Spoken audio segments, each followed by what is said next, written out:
Hello hi good morning to all. तो स्वागत है आपका एक बार फिर से होम साइंस विद चार्ली में। ये video TGT PGT LT GIC और होम साइंस के जो भी अदर एग्ज़ाम्स होते हैं, आपका ग्रेजुएशन या पोस्ट ग्रेजुएशन में भी अगर कोई ये टॉपिक है तो उसमें भी आप ये देख सकते हैं, बिल्कुल यूज़फुल होगा। और कल भी मैंने आपको बताया था कि ये वीडियो सुपर टेट के लिए भी यूज़फुल होगी। जो लोग सुपर टेट पढ़ते हैं, मतलब प्रिपरेशन कर रहे हैं सुपर टेट के लिए, उसमें जो बायो का पोर्शन है वो आपका वहाँ से कवर हो सकता है। या आप जनरल साइंस भी अगर कोई पढ़ रहा है तो उसमें भी ये जो है मतलब उनके लिए ये बेनिफिशियल हो सकता है। ठीक है, तो चलिए बिना किसी देर के हम जो है डिस्कस करना स्टार्ट करते हैं। तो ये है आपका सुबह का ब्रेकफास्ट। आप देख सकते हैं, आप आँखों से नाश्ता कर सकते हैं। एक तो हम लोग मुंह से खाते हैं, आँखों से भी नाश्ता किया जाता है। देखिए और फील करिए, और कह सकते हैं फील करके भी थोड़ा सा पेट भर जाता है। खाइए चीला, रहिए फुर्तीला। चीला देखिए बहुत ही एक हेल्दी और बहुत लाइट फूड है, तो आप इसको खा करके एकदम फुर्तीला रह सकते हैं। जब हम हल्का खाएंगे तो जाहिर सी बात हमारी बॉडी भी बिल्कुल हल्की हल्की फील होगी। चलिए फिर हम आज का जो है हमारा ये तो मैंने बताया ही नहीं। आज का जो हमारा टॉपिक है वो एक्सक्रीटरी सिस्टम, जिसको हम लोग हिंदी में उत्सर्जन तंत्र बोलते हैं। ठीक है, एक्सक्रीटरी का मतलब होता है आपकी बॉडी में जो भी वेस्ट मटेरियल है उसको बाहर निकाल देना। ठीक है, उत्सर्जन तंत्र, इसका मतलब यह है कि अ प्रोसेस, मतलब एक ऐसी प्रक्रिया which waste material is removed out from our body is known as excretion. कहने का मतलब ये एक ऐसी जो एक्सक्रीटरी सिस्टम होता है वो क्या करता है, हमारे शरीर में जो भी वेस्ट मटेरियल है उनको निकाल करके एक्सक्रीट आउट करता है, मतलब कि बाहर निकाल देता है। तो ये एक प्रक्रिया है। तो आप ये कह सकते हो कि जिस प्रक्रिया के थ्रू हमारे शरीर से वेस्ट मटेरियल निकाल करके बाहर कर दिया जाए उस प्रक्रिया को हम लोग एक्सक्रीशन बोलते हैं। ठीक है, इसके वजह से फॉर एग्जाम्पल हमारे बॉडी में क्या कार्बन डाइऑक्साइड आपके ब्लड में होता है, यूरिया आपके यूरिन में, यूरिक एसिड, अमोनिया, मतलब ये सारी चीज़ें निकाल करके बाहर करता है। तो जिस प्रोसेस के थ्रू बाहर होता है उसको हम लोग बोलते हैं एक्सक्रीशन। ठीक है, एक्सक्रीटरी सिस्टम इंक्लूड्स, मतलब एक्सक्रीटरी सिस्टम में हम लोग क्या क्या पढ़ेंगे, 2 किडनी के बारे में पढ़ेंगे, 2 यूरेटर के बारे में पढ़ेंगे, एक यूरिनरी ब्लैडर और यूरेथ्रा। ठीक है, functional unit of kidney is nephron. जैसे मैंने आपको बताया था, फंक्शनल यूनिट का मतलब होता है कार्यात्मक इकाई, मतलब कि जो मेन काम हो रहा है, मतलब कार्य जो कर रहा है वो कौन कर रहा है। आपको याद हो कि लंग्स का हमने पढ़ा था कि लंग्स की जो फंक्शनल यूनिट है वो क्या है, एल्वुलाई है, क्योंकि जो मेन फंक्शन हो रहा था लंग्स में वो एल्वुलाई के ही थ्रू हो रहा था। तो उसी तरीके से जो आपका किडनी का काम होता है वो मेन नेफ्रॉन्स ही करती है। ठीक है, तो इसलिए यहाँ पर नेफ्रॉन को फंक्शनल यूनिट कहा जा रहा है। ठीक है, नेक्स्ट देखते हैं। अब आपका ये है कि जो आपकी किडनी होती है वो कैसी होती है। बीन आपने देखी है, बीन्स आती है ना इस तरह की, ऐसा स्ट्रक्चर होता है, बहुत अच्छा नहीं बन पा रहा है। इसका जो स्ट्रक्चर है वो बीन शेप्ड स्ट्रक्चर होता है, रेडिश ब्राउन कलर की होती है, और इसका जो वेट होता है 150 ग्राम होता है। और जो covering of kidney is known as peritoneum. मैंने आपको बताया था कि जैसे हम लोग लंग्स का पढ़ा था, उसके किनारे किनारे जो लेयर थी, किनारे किनारे एक झिल्ली नुमा संरचना थी, उसको हम लोग प्लूरा बोल रहे थे। उसी तरीके से जो आपकी किडनी होती है, इस तरीके अभी मैं आगे आपको दिखाती हूँ किडनी का चित्र। किडनी इस तरीके से होती है, तो इसके किनारे किनारे जो बाहरी लेयर है ये, इसको हम लोग बोलते हैं पेरिटोनियम। मतलब ये भी बाहर किडनी को एक लेयर जो है सुरक्षित रखती है, आप कह सकते हो। तो उस जो बाहर की जो लेयर है उसको हम लोग पेरिटोनियम बोलते हैं। ठीक है, इसके बाद 1 million nephrons in each kidney, 2 kidney होती है और दोनों किडनी में, मतलब एक एक किडनी में 1 मिलियन नेफ्रॉन्स पाए जाते हैं। नेफ्रॉन्स क्या था, फंक्शनल यूनिट ऑफ किडनी। ठीक है, इसकी जो लेंथ है वो 11 सेंटीमीटर है और जो इसकी विड्थ है वो 6 सेंटीमीटर है। ठीक है, सिंपल सी बात है। और मैं आपको बता दूं, upper part of the kidney have 2 adrenal gland. जो आपकी किडनी होती है उसके ऊपर, किडनी के जस्ट ऊपर एड्रिनल ग्लैंड पाई जाती है, अभी मैं आपको दिखाऊंगी। Deep part of the kidney is known as hilum. कहने का मतलब जो किडनी का एक पार्ट होता है धंसा हुआ, जैसे मैंने इधर बनाया ना ऐसे, ये इस तरह से आपकी किडनी होती है, 2 किडनियाँ जो होती हैं, तो इधर अंदर का जो ये पार्ट होता है वो थोड़ा सा धंसा हुआ होता है, गहरा होता है। तो उसी गहरे पार्ट को जो हाइलम बोल रहे हैं। और इसी हाइलम से क्या होता है कि जो रीनल आर्टरी होती हैं, रीनल वेन्स होती हैं, और ये सब चीज़ें एंटर करती हैं वहाँ से। Kidney is made up of 3 layer. Kidney में जो है 3 परत होती है, 3 लेयर होती है, आप कह सकते हो। इंटरनल कॉर्टेक्स बोलते हैं, मेडुला बोलते हैं मिड वाले को, और जो सबसे बाहर वाली होती है उसको आउटर बोलते हैं। नाम से ही बिल्कुल पता चल रहा है, ये सबसे अंदर वाली, ये बीच वाली और ये आउटर वाली। ठीक है, ये बहुत सिंपल सी बात है। अब किडनी का फंक्शन देख लेते हैं। अभी मैं आपको डायग्राम दिखा के बताऊंगी कि किडनी में कहाँ क्या था। फिल्ट्रेशन ऑफ ब्लड, सबसे जो मेजर फंक्शन है, आप कह सकते हो कि फिल्ट्रेशन ऑफ ब्लड, मतलब रक्त को छानने का कार्य करती है। रेगुलेट मिनरल्स, जितने भी आपके ब्लड में मिनरल्स होते हैं उनको रेगुलेट करता है, कोई ज़्यादा कम ना होने पाए और सबको प्रॉपर तरीके से रेगुलेट किया जाए, ठीक है। मेंटेन एसिड बेस बैलेंस, जो हमारे शरीर में अम्ल और क्षार होते हैं उनका बैलेंस को मेंटेन रखता है कि एसिडिटी ज़्यादा ना होने पाए, और जो है बेसिक चीज़ें, मतलब बेसिक जो एसिड और बेस का एक बैलेंस होता है ना हमारी बॉडी में, वो ज़्यादा ना होने पाए, ठीक है। रीअब्जॉर्प्शन टेक्स प्लेस, आपकी किडनी में ही जो वाटर है और क्या कहते हैं ब्लड है, उनका रीअब्जॉर्प्शन होता है, ठीक है। इसके बाद excrete waste product from our body, ये भी बिल्कुल बहुत इंपॉर्टेंट फंक्शन है कि जो हमारे किडनी में या हमारे बॉडी में जितने भी वेस्ट प्रोडक्ट हैं उनको बाहर निकालता है। आप ये कह सकते हो किडनी में ही रक्त क्षमता है, और उसी से जो वेस्ट मटेरियल होता है उसको हम क्या होता है यूरिन के हाँ यूरिन के फॉर्म में हम उसको एक्सीट आउट कर देते हैं अपनी बॉडी से। तो ये बहुत ही मेजर फंक्शन है किडनी का आपके, ठीक है। बैलेंस ऑफ पीएच वैल्यू, ये वही बात हो गई एसिड बेस बैलेंस वाली, कि जो पीएच वैल्यू होती है ना, जब हम 7 से इधर आने लगते हैं 6-5 की तरफ, तो वो एसिड वैल्यू हो जाती है और उधर बेसिक हो जाता है। तो मतलब जो पीएच वैल्यू है आपका, उसको गड़बड़ ना होने पाए, बैलेंस बना रहे उसका, ठीक है। इसके बाद ये देखिए आपका किडनी का डायग्राम, ठीक है। मैं आपको बताती हूँ कहाँ कहाँ पर क्या है। ये देखिए आपकी लेफ्ट किडनी है, ठीक, और ये आपकी है राइट किडनी, ये देखिए पूरा बना हुआ गया हुआ। इसके बाद ये है, ये इधर जो आपको ऊपर से ये जो आती है, आपको मैंने बताया था ना कि अयोटा होती है, मतलब कि धमनी जो थी हार्ट वाली धमनी, जब वही धमनी, उसी धमनी से एक और धमनियाँ निकलती हैं जिनको हम बोलते हैं, और वो धमनी कहाँ आती है, किडनी में आती है। ये आप देख सकते हो, एक इधर चली गई है और एक इधर चली गई है। इसको हम लोग रीनल आर्टरी बोलते हैं। रीनल शब्द जहाँ पे भी लिखा मिलेगा उसको आप समझना है कि किडनी के बारे में कुछ बात हो रही है, ठीक है। जैसे मैंने आपको बताया था कि कार्डियक कहीं या कार्डियो लिखा मिल रहा है तो हार्ट से रिलेटेड होता है, उसी तरीके से रीनल अगर लिखा हुआ है तो आपको समझना है कि कुछ ना कुछ गुर्दे से रिलेटेड बात हो रही है, ठीक है। तो ये वाली जो ऊपर से निकल के जो महाशिरा होती है उससे निकलती है नीचे, जब नीचे की तरफ आते हैं तो रीनल आर्टरी निकलती है, जिनको हम लोग हिंदी में वृक्कीय धमनी बोलते हैं। वृक्क को भी गुर्दा ही कहते हैं। गुर्दा मतलब कि आपकी किडनी, किडनी वृक्क गुर्दा तीनों सेम ही नाम है, ठीक है। तो यहाँ से ये जो देखिए आप देख रहे हैं कि इधर ये रीनल आर्टरी गई है, और इधर से ही आपकी ये ऊपर की तरफ वाली रीनल आर्टरी और नीचे की तरफ वाली रीनल वेन, ठीक है। इसके बाद जो मैंने आपको बताया कि एड्रीनल ग्लैंड होती है, वो यहीं इसी तरीके से ऐसा स्ट्रक्चर होता है। तो एक यहाँ होती है और एक यहाँ भी होती है। इन्हीं दोनों को हम क्या बोलते हैं, एड्रीनल ग्लैंड, ठीक है। एड्रीनल ग्लैंड बोलते हैं जो ऊपर इसके होती है। इसके बाद आपकी इसी किडनी से दो इस तरफ, एक इस तरफ से एक इस तरफ से ये नलिका निकल रही है। जब ब्लड फिल्टर हो जाता है और इसके बाद यूरिन बन जाता है वहाँ पर, मतलब जो वेस्ट प्रोडक्ट बचता है उससे जब यूरिन बन जाता है, तो ये जो यूरेटर है, इसको बोलते हैं यूरेटर, मूत्र वाहिनी आप कह सकते हो इसको हिंदी में। तो यहाँ इसी ये जो नली आपको दिख रही है, इसी नली से होकर के जो आपका यूरिन है वो यहाँ आ जाता है आपके किसमें, यूरिनरी ब्लैडर में। यूरिनरी ब्लैडर में ही जो है आपका जो यूरिन है वो स्टोर होता है, ठीक है। और यूरेथ्रा जो है ये आप कह सकते हो कि ये एक पासवे है जिधर से जो है यूरिन पास करते हैं हम, ठीक है। तो आपको इतना आई थिंक समझ में आ गया होगा। इसके बाद इसके अंदर भी कई संरचना होती है, अभी मैं आपको दिखाती हूँ। तो आपको पहले इतना ही समझ लेना है कि आपकी क्या हो गई, किडनी हो गई है, ये आपकी ये वाली किडनी, ये किडनी। आराम से आप इसका डायग्राम देखना, ठीक है, थोड़ा सा ज़्यादा मैंने कर दिया। अब आप ये देखो, ये जो हमने पढ़ा अभी, ये जो बीन लाइक स्ट्रक्चर था, ये आपकी किडनी है। इसके बाद वाला जो डायग्राम मैं आपको दिखाने जा रही हूँ, इसके अंदर की संरचना दिखाने जा रही हूँ। इसके अंदर काफ़ी चीज़ें होती, वो हम आपको दिखाने जा रहे हैं, ठीक है। ये देखिए आपकी, ये अभी आपने देखा ना, ये किडनी आपने इधर से सिर्फ ऐसे ही देखा है इसको, ठीक है, ये आपने ऐसा देखा। अब इसके अंदर क्या क्या था ये सब हम पढ़ने जा रहे हैं।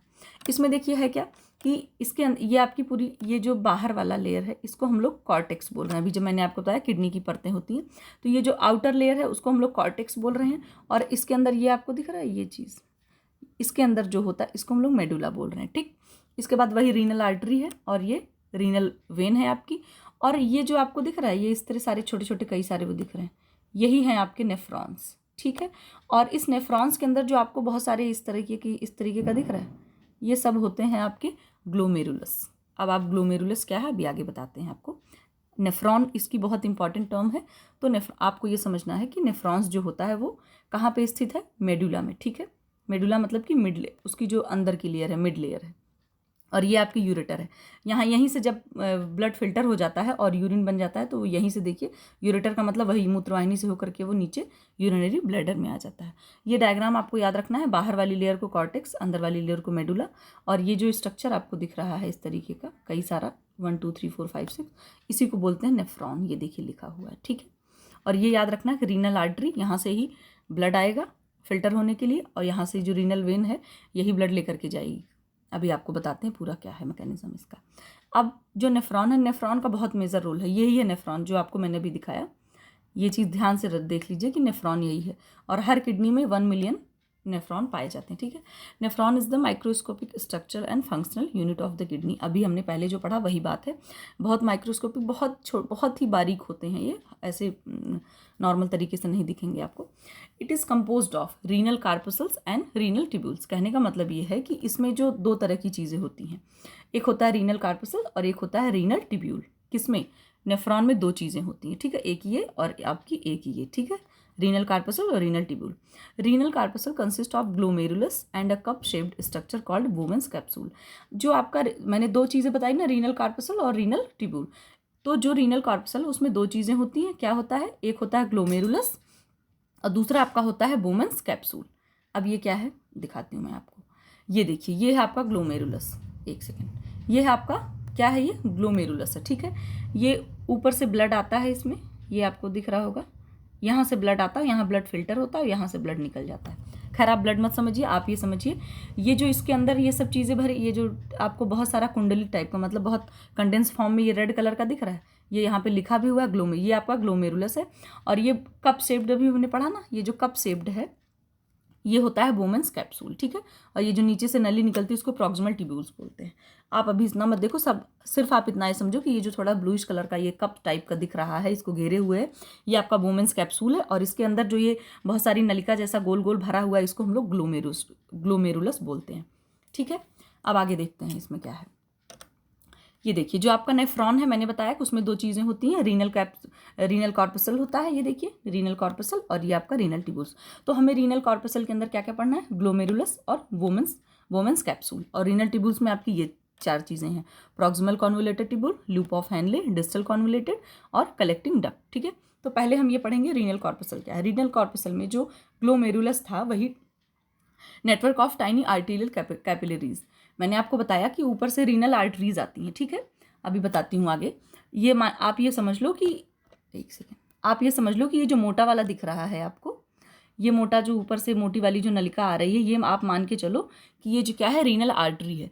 फिर आगे जा करके ये आर्टरी कई सारी मतलब आर्टीरियल कैपिलरीज में डिवाइड हो जाती हैं और यहाँ जा करके खूब घनी संरचना बना लेती हैं, ठीक है। यहीं पर जो है ब्लड फिल्टर होने का काम होता है किडनी के अंदर। ये किडनी के अंदर का भाग है, ये नेफ्रॉन का स्ट्रक्चर हम आप पढ़ रहे हैं, ठीक है। एक सेकेंड, हाँ, तो यहाँ पर हम ये देख रहे थे, एक सेकेंड, तो ये आपको समझ आ गया, ऊपर से आएगी रीनल आर्टरी और आगे जा करके ये कई सारी जो है कैपिलरीज में, मतलब आर्टीरियल कैपिलरीज में डिवाइड हो जाएगी और यहाँ पर ब्लड फिल्टर होगा, फिर इधर से ये रक्त निकल जाएगा, ठीक है। और ये आपका है वुमेन्स कैप्सूल और ये आपका ग्लोमेरुलस। तो रीनल कॉर्पसल्स में यही दो चीज़ें आती हैं आपकी, क्या आता है, ग्लोमेरुलस और दूसरा आपका आएगा वुमेन्स कैप्सूल, ठीक है। यही दो चीज़ें हमें पढ़नी है, ठीक। अब इसमें क्या है, जो ग्लोमेरुलस है आपकी, ये टाइनी आर्टीरियल कैपिलरीज है, मतलब डेंस है, एक नेटवर्क है, बहुत गुच्छा टाइप का आप कह सकते हो, ठीक है। और दूसरा है आपका वुमेन्स कैप्सूल। वुमेन्स कैप्सूल क्या था, ये जो कप टाइप का ऐसे बना हुआ है और उसके अंदर ऐसे ऐसे संरचना बनी हुई है ग्लोमेरुलस की। और ये वुमेन्स कैप्सूल क्या है, it is a cup shaped structure, ये कप की तरह का स्ट्रक्चर है विच इनक्लोज ग्लोमेरुलस। आपने देखा ना इधर, ये चारों तरफ से इसको कवर किया हुआ है, ये जो चारों तरफ, ये आप देख रहे हैं, ये मोटा मोटा बिल्कुल, इसने देखिए चारों तरफ से इसको कवर किया हुआ है, इसीलिए बोल रहे हैं कि इसने इनक्लोज किया हुआ है। किसको इनक्लोज किया हुआ है, ग्लोमेरुलस को, ठीक है। अब आपका है जो है रीनल ट्यूब्यूल्स। रीनल ट्यूब्यूल्स का मतलब आप कह सकते हो वृक्कीय नलिकाएं, ठीक है।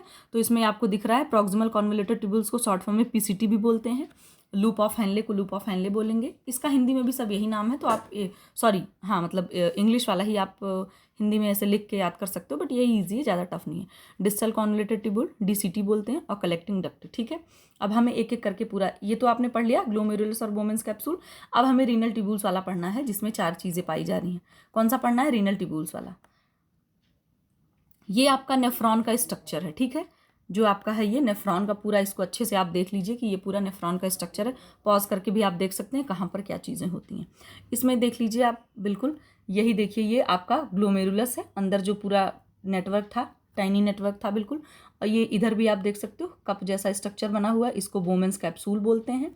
फिर इसी से ये नलिका आप ये एरो दिखाई दे रहा होगा, यहाँ से ये नलिका पूरा इधर आती है, जिसको हम लोग पीसीटी इसी को बोल रहे थे। क्या बोल रहे थे, पीसीटी, प्रॉक्सिमल कॉन्वोलेटेड ट्यूब्यूल।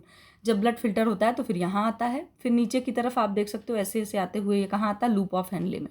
फिर इसके बाद ऐसे ऊपर जाएगा, यहाँ से जाते हुए फिर ये आप देखो ये डिस्टल कॉन्वोलेटेड ट्यूब्यूल, एक सेकेंड ये थोड़ा सा ढक जा रहा है, ये है जो आपका, ठीक है।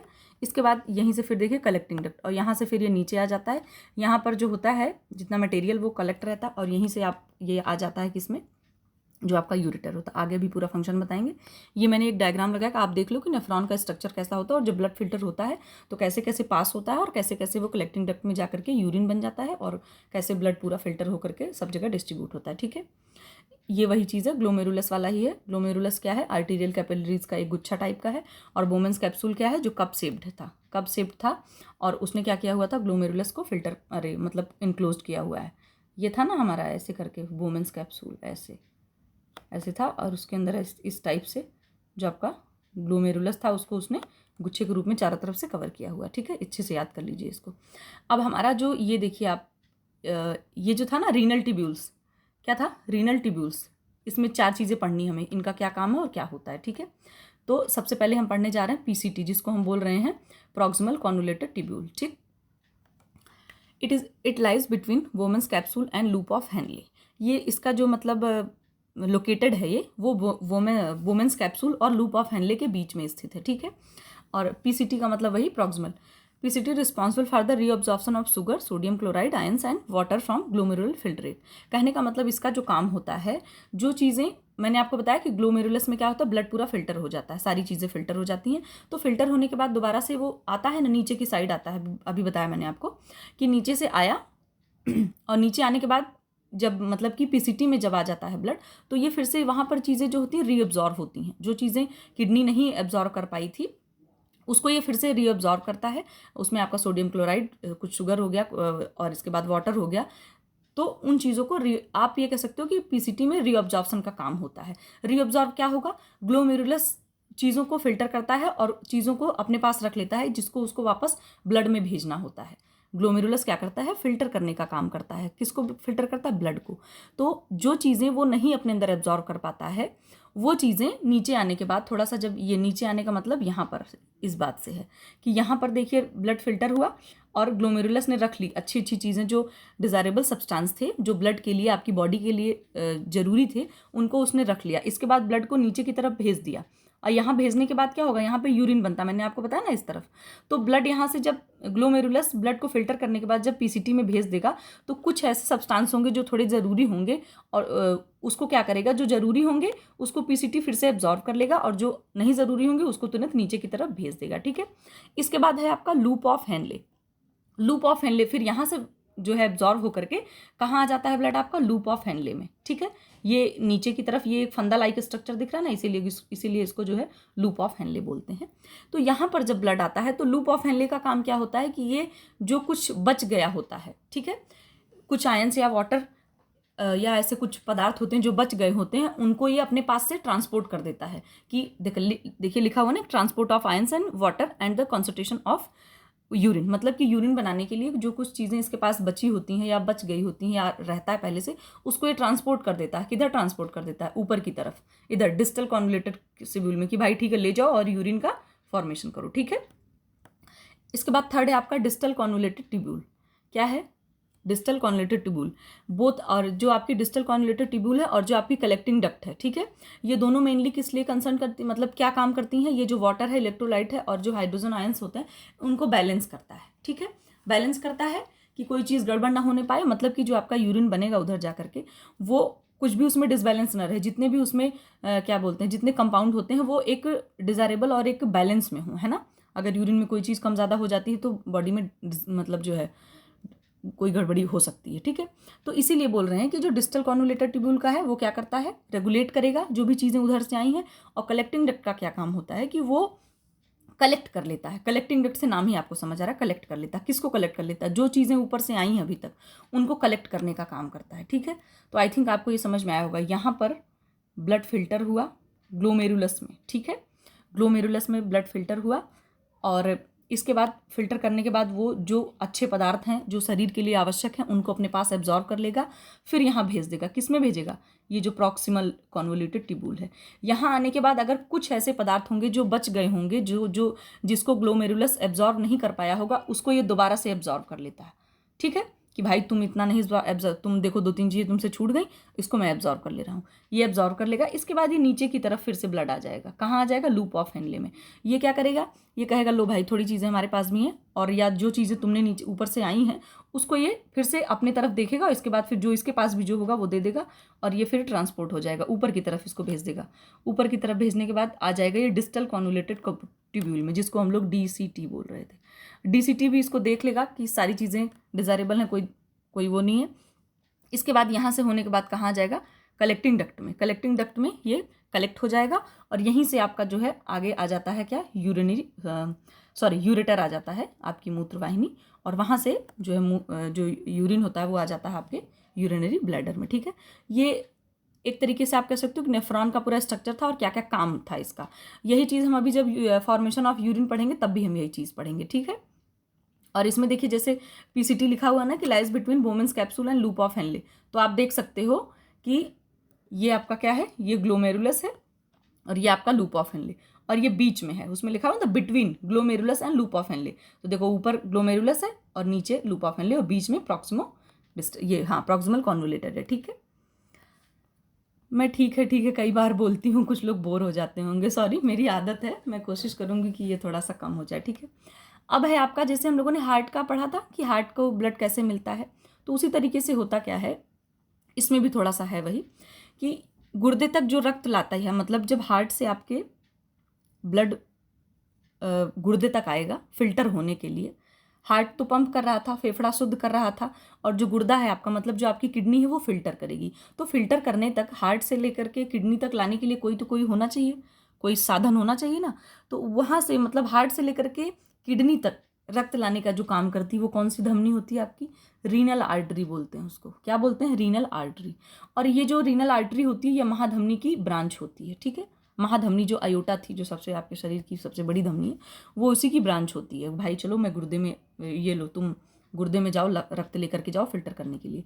अब होता क्या है, किडनी द्वारा छना हुआ रक्त वापस रीनल सिरा द्वारा निम्न महाशिरा में पहुंचता है। ठीक है, कहने का मतलब जैसे रीनल आर्टरी थी वैसे ही आपकी रीनल वेन है। ठीक है, तो जब किडनी में ब्लड जो होता है वो प्योर हो जाता है, यहाँ पर भी वही होता है कि रीनल धमनी जो होती है वो अशुद्ध रक्त लेकर के आती है, सॉरी अशुद्ध नहीं कह सकते हो आपकी, मतलब अनफिल्टर्ड ब्लड लेकर के आती है किडनी के पास। जब किडनी फिल्टर कर देती है तो वापस से फिर क्या होता है, जो रीनल वेन है, जिस तरीके से पल्मोनरी वेन शुद्ध रक्त लेकर के जाती थी हार्ट के पास, उसी तरीके से जो किडनी में आपकी रीनल वेन है वो फिल्टर्ड ब्लड उठाएगी और ले जाकर के इंफीरियर वेना कैवा में छोड़ देगी। ठीक है, और फिर वहाँ से ब्लड जो है पूरे हार्ट में पहुँचेगा और सब जगह फिल्टर्ड ब्लड पहुँचाया जाएगा। ठीक है, अब आपका है फॉर्मेशन ऑफ यूरिन। जो आपका फॉर्मेशन ऑफ यूरिन है वो 3 स्टेजेस में कंप्लीट होता है। कितने स्टेजेस में? 3 स्टेजेस में। पहली स्टेज है आपकी फिल्ट्रेशन, दूसरा है आपका रीअब्जॉर्प्शन, थर्ड है आपका सिक्रीशन। इसमें होता क्या है कि जो फिल्ट्रेशन का मतलब वही है कि जो ग्लोमेरुलस है एक हाई प्रेशर के साथ, जो ग्लोमेरुलस है वो इनटू बोमेन्स कैप्सूल, मतलब कि blood are filtered from, blood जो होता है वो ग्लोमेरुलस में फिल्टर होता है। मैंने आपको अभी बताया ग्लोमेरुलस क्या था, वही टाइनी लाइक स्ट्रक्चर, और ये आपका जो था वोमेन्स कैप्सूल, वहाँ पर ब्लड फिल्टर हो जाता है। पहली स्टेज ये है, एकदम नॉर्मल याद रखना है, फिल्टर हो जाएगा ब्लड कहाँ पे? ग्लोमेरुलस में आपके। ठीक है, फिर दूसरा आएगा रीअब्जॉर्प्शन। रीअब्जॉर्प्शन कहाँ हो रहा था? PCT में आपके प्रॉक्सिमल कॉन्वोल्यूटेड ट्यूब्यूल में। ठीक है, लेकिन आप यहाँ रीअब्जॉर्प्शन याद रखो। इसमें क्या होता है कि जो फिल्टर होकर के आया था ग्लोमेरुलस से, जो फिल्टर होकर के आया था, उसमें क्या होते हैं कि जो चीज़ें डिजायरेबल थी उनको फिर से रीअब्जॉर्ब कर लिया जाता है, और जो अनडिजायरेबल होती हैं उनको वापस, ये देखिए लिखा हुआ कि actively transported out of tubule, मतलब कि जो रीनल ट्यूब्यूल्स होती हैं आपकी, विक्रीय नलिकाएं होती हैं, उनमें वापस भेज दिया जाता है, और कुछ चीज़ों को एब्जॉर्व कर लिया जाता है। किसको एब्जॉर्व किया जाता है? जो यूरिन फॉर्मेशन के लिए ज़रूरी है, मतलब जो अनडिजायरेबल सब्सटेंस हैं उनको रीअब्जॉर्व कर लिया जाएगा कि हाँ भाई इनको ले लो, ये जो है यूरिन के फॉर्मेशन के लिए आवश्यक है, और जो अच्छे हैं, मतलब कि जो शरीर में दोबारा से उपयोग हो सकते हैं, उनको वापस भेज दिया जाता है। थर्ड वाले में क्या होगा? सिक्रीशन। पहले क्या हुआ? फिल्टर हुआ ब्लड फिल्टर होने के बाद जो आया, किस में आया? आपके वही पीसीटी में आया और पीसीटी में रीअब्जॉर्व किया गया। किसको रीअब्जॉर्व किया गया? जो सब्सटेंस यूरिन के फॉर्मेशन के लिए डिजायरेबल है, मतलब यूरिन के फॉर्मेशन के लिए आवश्यक हैं। जो अनडिजायरेबल हैं उनको, सॉरी मतलब अनडिजायरेबल मतलब कि बॉडी के लिए जो उपयोगी हैं उनको वापस से फिर भेज दिया जाएगा कि जाओ इसको बॉडी में फिर से दोबारा से यूज़ कर लिया जाए। इसके बाद थर्ड आपका होगा सिक्रीशन। सिक्रीशन का मतलब क्या होता है कि कुछ एडिशनल वेस्ट प्रोडक्ट होते हैं जो कलेक्टिंग डक्ट में क्या कहते हैं, सिक्रीट किए जाते हैं, कलेक्टिंग डक्ट के द्वारा सिक्रीट किए जाते हैं। और किस लिए होते हैं कि वो एलिमिनेशन इन द यूरिन, कि मतलब जो यूरिन के फॉर्मेशन के लिए आवश्यक होते हैं। कुछ ऐसी चीज़ें भी सिक्रीट होती हैं। Some additional waste products are secreted into collecting duct, वो कलेक्टिंग डक्ट में सिक्रीट कर दिए जाते हैं जो यूरिन के फॉर्मेशन के लिए ज़रूरी होते हैं। और कलेक्टिंग डक्ट से ही आपकी निकलती है उधर क्या बोलते हैं, उसके वाइलम से होकर के यूरेटर निकलता है ना गुर्दे के, तो वहाँ से यूरेटर में आ जाता है आपका। तो ये आपको 3 स्टेजेस याद रखनी है, filtration, reabsorption, secretion. Blood filter होगा, रीअब्जॉर्व होंगी चीज़ें जो यूरिन फॉर्मेशन के लिए आवश्यक है। सिक्रीशन में क्या होगा कि जो यूरिन के फॉर्मेशन के लिए कुछ सिक्रीशन, जो चीज़ उसमें और सिक्रीट होकर के मिला करके पूरा यूरिन का फॉर्मेशन कंप्लीट होगा, वो चीज़ मिल जाती है और फिर यूरेटर के थ्रू आपका जो यूरिन है वो आ जाता है आपके यूरिनरी ब्लैडर में। ठीक है, इसके बाद यूरेटर आपका क्या है? Ureter is a narrow thick walled expansile muscular tube. Ureter आपका वही था जो आपकी किडनी से एक इधर से निकल रहा था और एक इधर से निकल रहा था, ये आपका यूरेटर है। ठीक है, तो इसमें क्या होता है, जो आपका यूरिन है वो इधर से पास होकर के आ जाता है यूरिनरी ब्लैडर में। ये नैरो है, मतलब पतला है, थोड़ा सा थिक वॉल है इसकी है, और मैस्कुलर है, मतलब कि एक्सपेंसाइल मतलब थोड़ा सा एक्सपेंस हो सकती है। ठीक है, convey urine from the kidney to urinary bladder. जो किडनी से यूरिन बन के आता है उनको कहाँ ये भेजता है, कन्वे करता है यूरिनरी ब्लैडर में। आप खुद ही सोचो कि यहाँ पर मान लो ये 2 किडनी थी, एक किडनी इधर थी, यहाँ से ये नली निकली हुई है। ठीक है, और यहाँ पर आपका होता है यूरेथ्रा, सॉरी यूरिनरी ब्लैडर, ये जो शैक टाइप का स्ट्रक्चर। तो ये देखिए आपकी किडनी है, किडनी से यहाँ पर आता है, ये इसमें आ जाता है। ठीक है, डायग्राम में बहुत ही घटिया बनाती हूँ, आप लोग समझ जाया करो बस। इसके बाद आपका है यूरिनरी ब्लैडर। यूरिनरी ब्लैडर यही है जो अभी मैंने शैक टाइप का बनाया आपका। ये क्या है, एक हॉलो स्पेस, हॉलो मतलब कि खोखला टाइप का है, ये मैस्कुलर ऑर्गन है बिल्कुल। ये इसका तो मैं शायद बना ले जाऊँ, इस टाइप का होता है आपका, इसी में आकर के यूरिन आपका कलेक्ट होता है। ठीक है, मैस्कुलर ऑर्गन है ये, और ये फंक्शन किस लिए करता है? Reservoir of for the urine received from the kidney. जो किडनी से, किडनी और यूरेटर के थ्रू जो यूरिन आता है उसको रिजर्व करता है, मतलब यहाँ पे स्टोर करता है। ठीक है, और kidney and to discharge it out periodically. कहने का मतलब यहाँ पर ये स्टोर करता है, और ये आपका होता है नीचे का जो होता है, इसको यूरेथ्रा बोलते हैं, जहाँ से आप यूरिन पास करते हैं, और यहाँ से ये डिस्चार्ज कर दी, यहाँ पर ये स्टोर रहता है, यहाँ से फिर ये एक फिक्स टाइम, मतलब कुछ पीरियड के बाद जो है ये हम लोग इसको एक्सक्रीट आउट कर देते हैं। ठीक है, इसके बाद है आपका यूरेथ्रा। यूरेथ्रा आपकी वही है, tubular structure emerging from the neck of bladder, open in the exterior.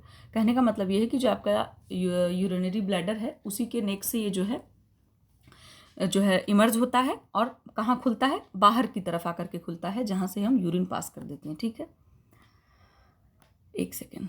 इसके बाद कॉम्पोजिशन ऑफ यूरिन। आपका जो यूरिन है उसका कॉम्पोजिशन क्या, उसमें क्या होता है? देखिए 90, कहीं कहीं पे 90 भी लिखा होता है 90%, तो 90% जो 95% हो जाए उसमें आपका सिर्फ वाटर से बनता है, तो 95% वाटर होता है।